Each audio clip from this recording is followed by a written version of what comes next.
Όλοι μας έχουμε επισκεφτεί κάποιο καλοκαιρινό σινεμαδάκι και σίγουρα κάποια από τις καλοκαιρινές αίθουσες για να δούμε θέατρο.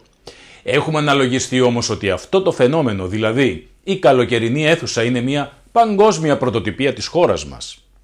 Δεν είναι αληθές αυτό, θα βρούμε και αλλού στην Ευρώπη καλοκαιρινή αίθουσα. Όμως, ο τρόπος που έχει ενταχθεί στη ζωή μας, στην κουλτούρα μας αλλά και στον αστικό και κοινωνικό ιστό, αυτό ναι, αποτελεί ελληνικό φαινόμενο και δεν θα το βρείτε πουθενά αλλού. Η καλοκαιρινή αίθουσα για τους υπόλοιπους στον κόσμο όπου υπάρχει ως τουριστικό event ή ως μαζική περιστασιακή εκδήλωση. Σε εμάς έχει μια βαθιά καταγωγή ελληνική χιλιάδων ετών και βιωμένη στη μορφή της αδιάλειπτα. Πρόκειται για μια ελληνική σύλληψη από την αρχαιότητα που μέχρι σήμερα για εμάς τους σύγχρονους δεν αποτελεί απλώς μια συνέβρεση σε μια αίθουσα δίχως στέγη. Είναι βιωμένος τρόπος ζωής.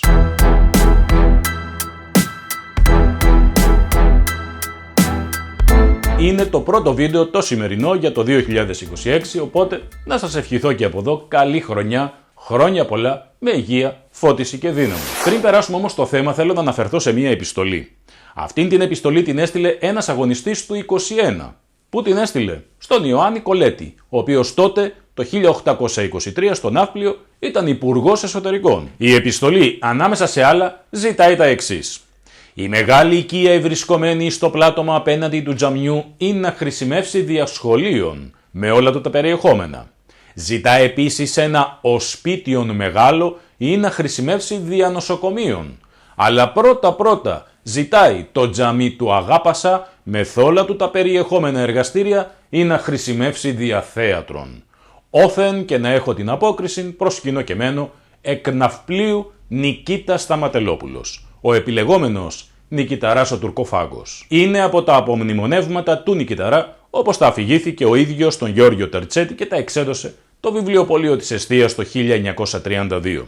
25 Νοεμβρίου 1823 όλα αυτά. Και περνάμε στην απελευθερωμένη πια, αν και μισή Ελλάδα. Το πρώτο θέατρο λοιπόν, το Υπαίθριο Θέατρο Σκοντζόπουλου, έκανε την εμφάνιση του στην Αθήνα το 1835, αμέσως έπειτα από τη μεταφορά της πρωτεύουσας από τον Ναύπλιο στην Αθήνα. Αυτός ο Αθανάσιος Σκοντζόπουλος, ο πρώτος θεατρώνης της χώρας, ανέγειρε, θα έλεγε κάποιος καλοπροαίρετος. Έστησε, είναι η αλήθεια, ένα ξύλινο κατασκεύασμα στο χώμα, στις εσχατιές της πόλης, στην οδό Εόλου, απέναντι από το καφενείο, μια ωραία Ιταλία. Και πού βρισκόταν αυτό? Εδώ ακριβώς. Στη θέση που σήμερα δεσπόζει το μέγαρο της Εθνικής Τράπεζας επί της Εόλου. Εδώ οι νεότεροι Αθηναίοι είδαν για πρώτη φορά θέατρο στα 1835. Μπορούμε να μεταφερθούμε νοερά στην εποχή εκείνη και να φανταστούμε ότι τότε το θέατρο αυτό βρισκόταν όχι απλώς στην άκρη, ακόμα πιο άκρη από τα όρια της πόλης, της πρώτης Αθήνας. Γύρω τριγύρω δεν υπήρχε απολύτως τίποτα. Η Σταδίου που περνάει από πάνω ακόμα είναι ρέμα που έκοβε την Ομόνια Σταδίου. Και ποια Ομόνια, μια αλάνα ήταν τότε, πευκόφυτη, κάτι εντελώς αδιαμόρφωτο. Εδώ τριγύρω από το θέατρο υποθέτω ότι υπήρχαν τότε στάνες, αγροί και ορισμένα χαμόσπιτα, χαμοκέλες που τα περισσότερα δεν είχαν καν στέγη. Οι 2 δραχμές του εισιτηρίου για το θεωρείο που ζητούσε τότε ο Σκοντζόπουλος στο πρώτο αυτό θεατράκι δεν ήταν ανυπέρβλητο ποσό για τις τσέπες των πολιτών, ενώ για τους υπόλοιπους στην πλατεία δραχμή μία. Παραστάσεις κάθε Κυριακή και εορτάς με πληρότητα ικανοποιητική. Ωστόσο, οι περιγραφές για τις πρώτες αυτές εκεί παραστάσεις αναφέρουν πως ο Λυκαβητός και ο έναστρος Αττικός ουρανός μάλλον παρουσίαζαν για τους θεατές μεγαλύτερο ενδιαφέρον από τους αλτιμπάγκους της σκηνής και όσους αξιοθρήνητους γελοτοποιούς είχαν την πετριά της θεατρικής φιλοκαλίας. Αυτά τα πρώτα 3-4 καλοκαιρινά θεατράκια που θα δούμε στη συνέχεια είχαν πάνω κάτω το ίδιο μοτίβο στην αρχιτεκτονική τους αλλά και τα ίδια χάλια. Καθίσματα ξύλινα και πάγκοι με μια σειρά μόνο καλύτερες θέσεις μπροστά για κανένα επίσημο πρόσωπο. Για δάπεδο είχαν το χώμα του Θεού, γυμνή γη, αλλά όχι όπως να είναι, πατημένη για να μην αφρατίζει και σηκώνει σκόνη. Την έβρεχαν και την πατούσαν με κυλίνδρους. Δεν υπήρχε ακόμα η αίσθηση τι σημαίνει θεατρική αίθουσα, αλλά η ανάγκη ενός θεάτρου δημόδους που να ικανοποιεί τους Αθηναίους και που ευδοκίμησε κυρίως στις καλοκαιρινές σκηνές. Η καλοκαιρινή αίθουσα, είτε θέατρο είτε σινεμαδάκι, ήταν μια καθαρά ελληνική πατέντα, όπως είπαμε, στα παγκόσμια χρονικά. Η σκηνή τώρα, μια πενιχρή ξύλινη κατασκευή περιψωμένη 60-80 εκατοστά, ήταν σαν από πανηγύρι. κουίντες από πανί και πρόχειρο πίσω σκηνικό, συνήθως και πάλι μουσαμάς, με τον σκηνικό διάκοσμο ζωγραφισμένο που για να ξεκαθαρίσουν οι θεατές τι παριστάν ήταν ζήτημα της μαντικής. Και όσο για καμαρίνια, ούτε φαντάρι σε στρατοπέδευση. Πίσω από τη σκηνή στριμωγμένα παραπήγματα, χαμηλοτάβανα από τσίγκους και λινάτσες με ένα τραπεζάκι της φωτιάς με τα χρειώδη και καθρέφτη σπασμένη στην καλύτερη περίπτωση. Αλλιώς, καλή είσαι, βγες και πέστα. Δεν είναι λίγες οι φορές που στις χαραμάδες που χάσκουν ανάμεσα στους τσίγκους θα έβρισκε κανείς 2 ή και περισσότερα ζευγάρια μάτια, ορθάνυχτα, κάποιου χάβνου πιτσιρικά να κοζάρει τις αρτίστες να αλλάζουν με φούρια τις τουαλέτες τους, με τα μεσοφόρια, τις καλτσοδέτες και τις μπανέλες. Αυτή ήταν η κατάσταση που επικρατούσε τότε στα θεατρικά δρόμενα της χώρας, ωστόσο, αμέσως μετά το πρώτο θέατρο του Σκοτζόπουλου στην Εόλου δεν άργησε να ξεφυτρώσει και ένα δεύτερο παραγκοθέατρο στην πλατεία του Ιερού Λόχου. Είναι η πλατεΐτσα που σχηματίζουν οι γωνίες Εόλου και Ευρυπίδου με τις οδούς Αγίου Μάρκου και Πραξιτέλους. Εδώ ακριβώς. Σε αυτήν την πλατεΐτσα είχαμε το δεύτερο θεατράκι, το θέατρο Μέλι, του Ιταλού Γαϊτάνου Μέλι, που άνοιξε τις πόρτες του στις 8 Ιουνίου του 1837 στις 8:30 το βράδυ, παρουσιάζοντας για πρώτη φορά στους Αθηναίους θίασο παντομίμας και ένα ιταλικό μπουλούκι σχηνοβατών. Θέαμα άγνωστο τότε, κίνησε στην αρχή το ενδιαφέρον, αλλά σιγά σιγά το ενδιαφέρον αυτό εξέπνευσε. Τότε ο δαιμόνιος Μέλι ξαναπήγε στην Ιταλία και αυτή τη φορά έφερε παράσταση όχι παντομίμας αλλά άδουσα. Παρουσίασε για πρώτη φορά στην Αθήνα παράσταση ιταλικού μελοδράματος. Η επιτυχία τεράστια παρά το ότι το μελόδραμα ήταν πραγματικό μελόδραμα της συμφοράς με ηθοποιούς 10ης σειράς. Στα αυτιά όμως των ανίδεων τότε Αθηναίων το θέαμα και το ακρόαμα ήταν εξόχως ικανοποιητικά, τόσο που άρχισαν οι απαγωγές και το μελόδραμα κατάντησε σκέτο δράμα. Δεν έμεινε φουστάνι για φουστάνι αρκεί να διέθετε μία μπάνικη γαμπούλα. Οι δανδίδες της εποχής τόσο ενθουσιάστηκαν από τις νεαρότερες και ομορφότερες αρτίστες του θειάσου, Ιταλίδες, που κάποιοι από αυτούς τις έκλεψαν και τις παντρεύτηκαν. Αυτός ήταν ο πρώτος από τους 2 λόγους που συνετέλεσε στην πρόωρη διάλυση του θεάτρου αυτού που μέτρησε μόλις 1,5 χρόνο ζωής. Ο δεύτερος ήταν η τέντα του. Ο Μέλι, βλέποντας την επιτυχία που είχε το μελόδραμα Ίστας Αθήνας, αποφάσισε να παρατείνει τις παραστάσεις του και το χειμώνα. Για να το επιτύχει αυτό όμως αναγκαίο ήταν να στεγάσει το θέατρο όπερ και εγένετο. Φόρεσε μια σκεπή της κακιάς ώρας, με αποτέλεσμα ένα βραδάκι που οι άνεμοι είχαν τα μεγάλα τους σκέφια, πήραν τη σκεπή μαζί τους και την βρήκαν την άλλη μέρα διασκορπισμένη περί τα 500 μέτρα πιο κάτω. Ο φωτισμός ασθενικός στα θέατρα αυτά, όπως από λάμπες πετρελαίου, πολλοί εκ των θεατών έφερναν και τα δικά τους φαναράκια προς αποφυγή κάθε στραβοπατήματος εντός αλλά και εκτός για να φέγγουν στο γυρισμό τους προς το σπίτι. Σε μια γωνία απαραίτητος ο πάγκος με τα ζαχαρόδι και το αναψυκτικό και σε άλλη περίοπτη το επίσης απαραίτητο βασιλικό θεωρείο, ένα σπιρτόκουτο με σανίδες. Με τις οικονομικές θέσεις για τους διαθέτοντες ισχνότερο ακόμα και του κανονικού βαλάντιου, να σημαίνει όρθιος ή με δικό σου σκαμνάκι. Μια αχαλήνωτη τύρβη και μια ζωηράδα από ένα κοινό λογής που κόχλαζε, όρθιοι και καθήμενοι, που παρακολουθούσαν με ευλάβεια συναισθηματική, συνομιλούσαν, κάπνιζαν, σχολίαζαν, χειροκροτούσαν, σφύριζαν. Κι όμως, έτσι γεννήθηκε το θέατρο στην Αθήνα. Με μεράκι και μυσταγωγία καθώς περνούσαν οι δεκαετίες και με μια εσάνς διάχυτη από καβαλίνες, καβουρδισμένο καφέ των τριγύρω καφενείων και ιδρωμένης απλησιάς. Γαβριάδες στους δρόμους να φωνασκούν καμπανάκια αμαξάδων και λογομαχίες πολιτικές που δεν ήθελε και πολύ να φτάσουν μέχρι τους κουμπουριές. Είναι αυτά που συνέθεταν το ηχητικό περιβάλλον πέρα από τις μάντρες αυτές.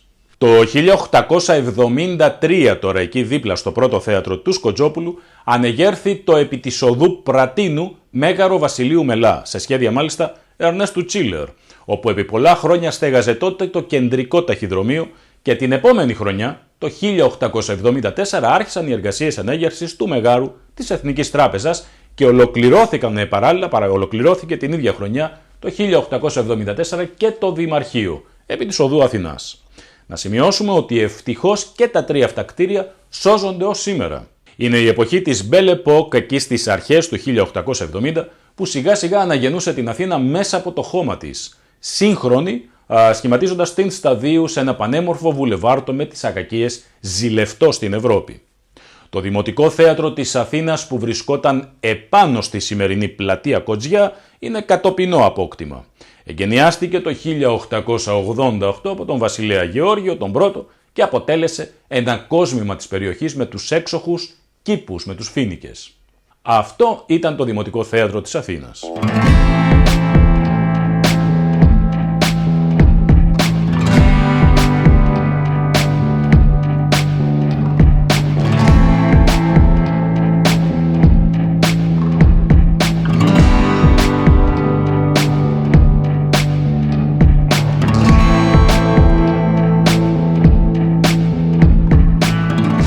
Αυτή είναι τώρα η πλατεία Κοτζιά κάπου στο Μεσοπόλεμο.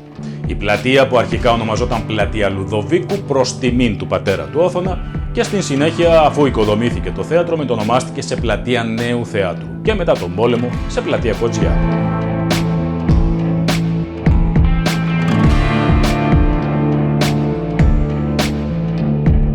Αυτή εδώ αριστερά είναι η οδός Εόλου.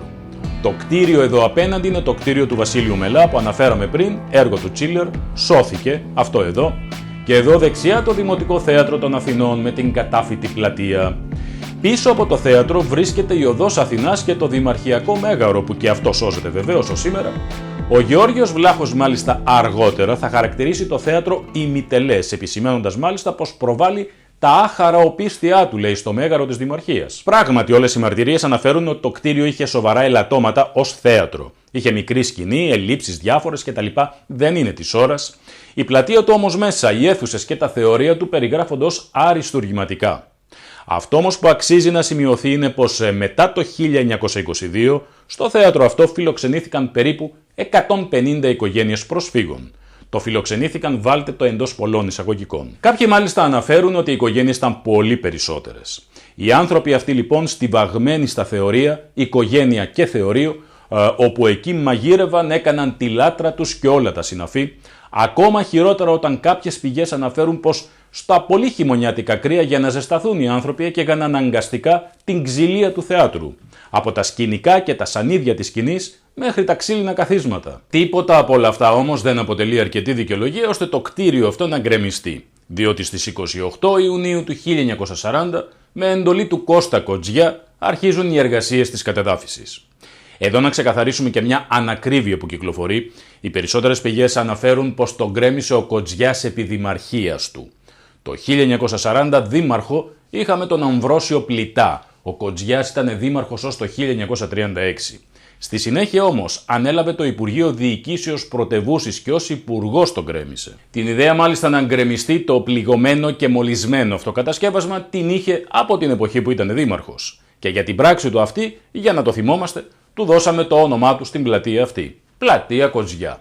Δείτε ποια είναι η όψη της πλατείας σήμερα.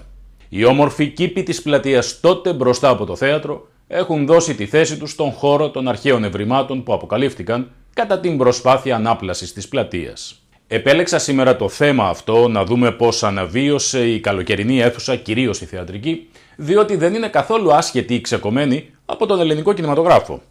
Η ανάγκη του Αθηναίου να μπει στην αίθουσα γέννησε τα πρώτα ανιαρά αυτά σκηνικά θεάματα και τα θεάματα αυτά γέννησαν τις πρώτες παραστάσεις στη μορφή που τις γνωρίζουμε. Οι παραστάσεις έβγαλαν ηθοποιούς στάρ της εποχής με τεράστια πύχηση στο αθηναϊκό κοινό. Η δημοφιλία τους παρακίνησε πολλούς λόγιους να γίνουν συγγραφείς, να αρχίσουν να παρουσιάζουν νέα έργα και όλο αυτό με την πάροδο του χρόνου έγινε και ο αιμοδότης του κινηματογράφου όταν ήρθε η ώρα του να γεννηθεί.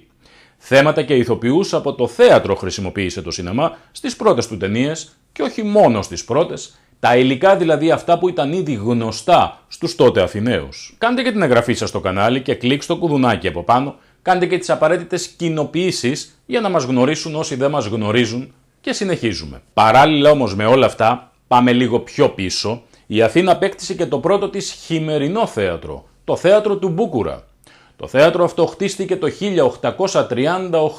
αλλά ήρθε στην κατοχή 2 χρόνια μετά, στην κατοχή ενός Έλληνα θαλασσόλικου αγωνιστή του 21, του Ιωάννη Μπούκουρα, και έτσι έμεινε στην ιστορία. Παρά την ευγενή τάση των εφημερίδων να το εκθιάζουν ως συστηματικών και λαμπρών θέατρων, στην πραγματικότητα ήταν ένα ακόμη χρέπι, Χειμερινό αυτή τη φορά, ακαλέσθητο και λερό κατασκεύασμα σαν περιστεριώνας. Χτισμένο μέσα σε ένα μεγάλο οικόπεδο πίσω από το Δημαρχείο, στην οδό Ηροδότου τότε, σήμερα οδός Μενάνδρου, έδωσε το όνομά του και στην πλατεΐτσα που σχηματίστηκε εκεί, η περίφημη πλατεία Θεάτρου.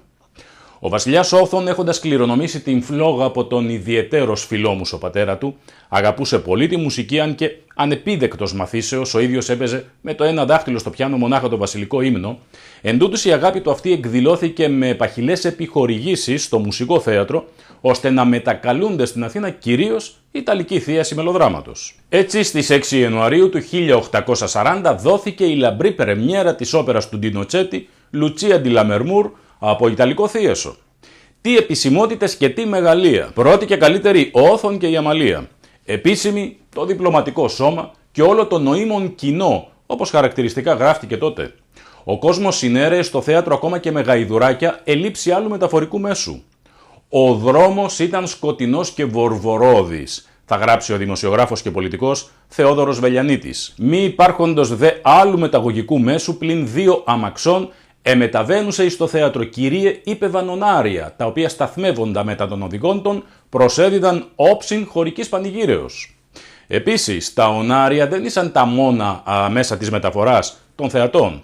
Επειδή επέριξ του θεάτρου οδή, ή μάλλον επέριξ αυτού έρημη εκτάσεις, ήταν βορβορόδης και κονιοβρυθής, πολλοί κύριοι μεταφέροντο μέχρι της θύρας του θεάτρου επί της ράχεως στιβαρών αχθοφόρων. Ο τρόπος δε αυτός της μεταφοράς εκαλεί το καλικούτσα. Ο ενθουσιασμός του κοινού όμως από τις πρώτες κιόλας παραστάσεις πήρε διαστάσεις φρενίτιδας και άναψαν τα αίματα με τις φλογερές τραγουδίστριες του Θιάσου. Το χούι δεν κόβεται. Οι 2 κοπέλες που δίχασαν και χώρισαν σε στρατόπεδα, σε 2 στρατόπεδα τους Αθηναίους, ήταν η εντυπωσιακά όμορφη πριμαντόνα Ρίτα Μπόριο Μπάσο και η καυτή μεσόφωνος Λούλη. Η λατρεία του κόσμου και προς τα 2 αυτά θηλυκά δεν περιορίστηκε σε ιαχές και χειροκροτήματα, εκδηλώθηκε και με πιο πρακτικότερους τρόπους. Έπειτα από την κάθε άρια λοιπόν οι ξαναμένοι θεατές άρχισαν να τις εραίνουν με ανθοδέσμες στην αρχή, αλλά και στην συνέχεια με δώρα και κοσμήματα, βραχιόλια και δαχτυλίδια με ταξωτά υφάσματα μέχρι λευκά περιστέρια και κότες. Η παράνοια έφτασε στο σημείο κάποτε η Ρίτα να δεχτεί στην αγκαλιά της ένα ολόκληρο αρνί. Γεγονός, λέει, που έκανε τον Όθωνα να θυμώσει με την απρέπεια αυτή και να μην εμφανιστεί για τις επόμενες 2-3 παραστάσεις. Η πριμαντόνα με τα λιγοστά ελληνικά της απάντησε «Ευχαριστώ, ιντού το ψητό διάμπριο» και όταν αμέσως μετά, αφού της έδωσαν και μία ανθοδέσμη, περιχαρή συμπλήρωσε «Ιντού και η σαλάτα».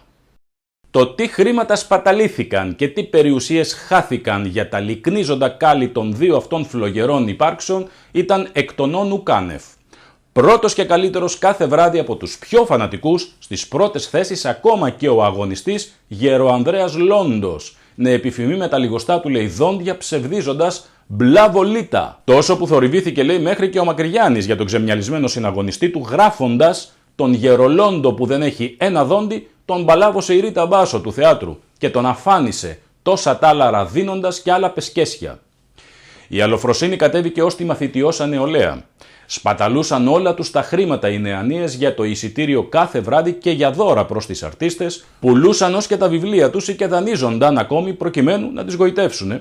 Μάλιστα οι ηθήνοντες έφτασαν στο σημείο για να προστατεύσουν τους μαθητές να σκέφτονται μήπως και μεταφερθεί το πρώτο ελληνικό γυμνάσιο και πάλι πίσω από εκεί που ήρθε το 1836, στην Αίγινα. Τέλος, χαρακτηριστικό παράδειγμα της αθηναϊκής αυτής τρέλας της εποχής αποτέλεσε ο Γερολουκάς κτηματίας, που για τις καλήγραμμες γάμπες της Ρίτας ξεκοκάλισε όλα του τα χρήματα πλην ενός αμπελιού. Και παρόλα αυτά αμετανόητος και θερμόαιμος τον άκουσαν στο τέλος να φωνάζει, όρθιος βλέποντας τη Ρίτα, «Πατριώτες, ζήτω η Ιταλίδα, στο διάβολο, ας πάει και το παλιάμπελο». Έργα και ημέρες ενός χειμερινού κατ' επίφαση θεάτρου, κι όμως το χάρβαλο αυτό ως την ανέγερση του Δημοτικού Θεάτρου απέναντι από το Δημαρχιακό Μέγαρο ήταν το μόνο χειμερινό θέατρο της Αθήνας για σχεδόν 50 χρόνια. Και για να μην έχετε απορίες, στο σκίτσο αυτό βλέπουμε πώς ήταν τότε η Ρίτα Μπάσο, η καλονή που άναψε τόσες φωτιές στον ανδρικό πληθυσμό της τότε Αθήνας. Να σημειώσουμε εδώ πως ο θεατρώνης, ο αγωνιστής, ο Μπαρμπαγιάννης ο Μπούκουρας, ήταν ο πατέρας της ζωγράφου Ελένης Αλταμούρα Μπούκουρα. Άλλη τραγική περίπτωση αυτή. Η Ελένη γεννήθηκε το 1821 και από μικρή, έχοντας άσβεστο πόθο προς την ζωγραφική, έκλεβε λέει από κέρια για να ζωγραφίσει τις φιλενάδες της στην αυλή του Παρθεναγωγείου. Στη συνέχεια, και επειδή εκείνες τις εποχές απαγορευόταν οι γυναίκες να σπουδάσουν, η ίδια για να σπουδάσει ζωγραφική σε Νάπολη και Ρώμη μεταφιέστηκε σε άντρα και έτσι σπούδασε και ρίχτηκε στη ζωγραφική.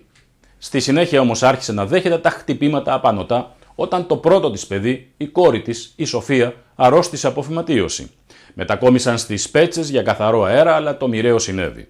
Το κορίτσι 18 ετών το 1872 πεθαίνει. Ο γιος της, Ιωάννης Αλταμούρας, κολαπτώμενος και πολλά υποσχόμενος ζωγράφος, γυρνώντας από τις σπουδές του, νοσεί και εκείνος από φυματίωση και πεθαίνει και εκείνος το 1878. Η ίδια έπειτα από τον νευρικό κλονισμό που υπέστη, οδηγήθηκε σταδιακά στην τρέλα και πέθανε μόνη, έρημη και άγνωστη το 1900. Μεγαλύτερη έγκλη στη μυθιστορηματική της ζωή προσδίδει το γεγονός ότι τα περισσότερα από τα έργα της δεν βρέθηκαν. Ο θρύλος λέει ότι στην τρέλα της τα κατέστρεψε όλα. Άλλες πάλι φήμες λένε πως τα κατέστρεψε το περιβάλλον της στις Πέτσες, όταν μετά το θάνατό της άνοιξαν το σπίτι της για να αποβάλουν το μίασμα. Τη θεωρούσαν η γυναίκα της αμαρτίας με την πολυτάραχη αυτή ζωή και τις ασχολίες της. Μια ζωή σαν μυθιστόρημα λοιπόν, που έγινε μυθιστόρημα από τη Ρέα Γαλανάκη με τον τίτλο «Ελένη ή ο κανένας». Εδώ βλέπουμε μια αυτοπροσωπογραφία της Ελένης. Αυτά με την κόρη του Μπαρμπαγιάννη του Μπούκουρα και ξαναγυρνάμε στο θέατρό του. Εδώ βλέπουμε την πλατεία θεάτρου όπως υπάρχει σήμερα. Σύμφωνα με τις περιγραφές, όλα γύρω τριγύρω ήταν απλώς οικόπεδα και το θέατρο του Μπούκουρα βρισκόταν ακριβώς εδώ δεξιά. Σήμερα στην ίδια θέση υπάρχει η διπλάριο σχολή. Το θέατρο κατεδαφίστηκε το 1897-98 και η διπλάριο σχολή ανεγέρθη το 1932 περίπου. Εδώ βλέπουμε το θέατρο από ένα σκίτσο του Θέμου Άνινου και εδώ το βλέπουμε από μια καταπληκτική φωτογραφία του 1874. Η φωτογραφία προέρχεται από τη σελίδα του Facebook Θεάτρων Περιήγηση. Σε πρώτο πλάνο βλέπουμε το θέατρο. Έχουν περάσει ήδη 35 χρόνια από την κατασκευή του και όπως διαπιστώνουμε οι αγροί και τα χωράφια τριγύρω έχουν αρχίσει να χτίζονται. Η παλιά Αθήνα, η πρώτη Αθήνα. Στο βάθος βλέπουμε την υπευτική σχολή που υπήρχε τότε στο πεδίο του Άρεως. Την υπευτική σχολή την βλέπουμε εδώ καθαρότερα από φωτογραφία του 1925. Βλέπουμε εδώ τη συμβολή της λεωφόρου Αλεξάνδρας με την Πατησίων και την πλατεία Αιγύπτου. Εδώ έχουμε και πισίνα με θαλασσινό νερό ανάμεσα σε Αλεξάνδρας και Ιουλιανού. Και αυτό εδώ είναι το πεδίο του Άρεως.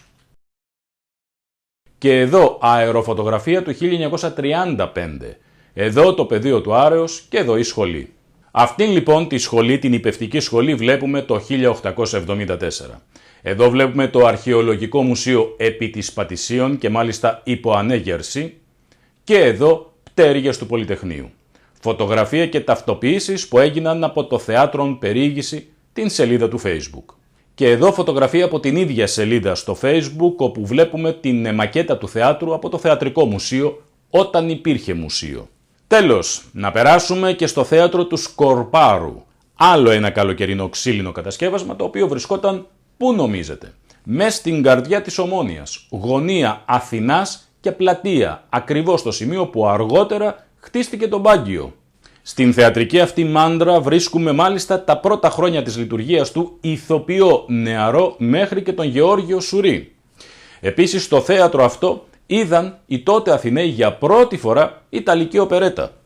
Το Μπάγκιο χτίστηκε το 1894 και μάλιστα αρχικά ως ξενοδοχείο με την επωνυμία Ξενοδοχείων Μπάγκιων ο Φίλιππος ο Β.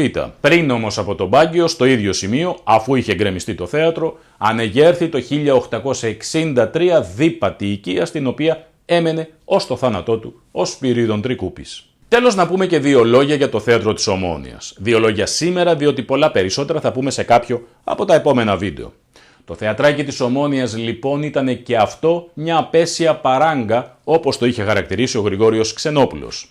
Βρισκόταν στην γωνία Αγίου Κωνσταντίνου και Ομόνια, χτίστηκε το 1887 επάνω σε ένα οικόπεδο που ανήκε τότε στην ασφαλιστική εταιρεία Phoenix. Επιγραμματικά να πούμε πως είναι το ίδιο θεατράκι που το 1901 το πήρε ο Κωνσταντίνος Χριστομάνος δημιουργώντας τη νέα σκηνή του. Ο πνευματοδέστατος αυτός άνθρωπος από τους πολιούχους Αγίους του θεάτρου μας που μαζί με τον Θωμά Οικονόμου στο Εθνικό Θέατρο έδωσαν στην υπόθεση θέατρο υπόσταση, αισθητική και νόημα. Το πήρε λοιπόν το 1901, το ανακατασκεύασε και το έκανε ένα πραγματικό αρχιτεκτονικό κόσμημα, κομψό και λειτουργικό, καλοκαιρινή σκηνή επίσης. Το 1906 το εγκαταλείπει απογοητευμένος και το 1908 το αναλαμβάνει ο Γιώργος Χέλμης με την Μαρίκα Κοτοπούλη. Το κρατούν μερικές σεζόν καλοκαιρινές και το 1912 ο Χέλμης χτίζει το χειμερινό θέατρο Κοτοπούλη. Όχι αυτό που γνωρίζουμε από τα πλάνα στις ελληνικές ταινίες, το πρώτο κτίριο, το αρχικό, αυτό εδώ.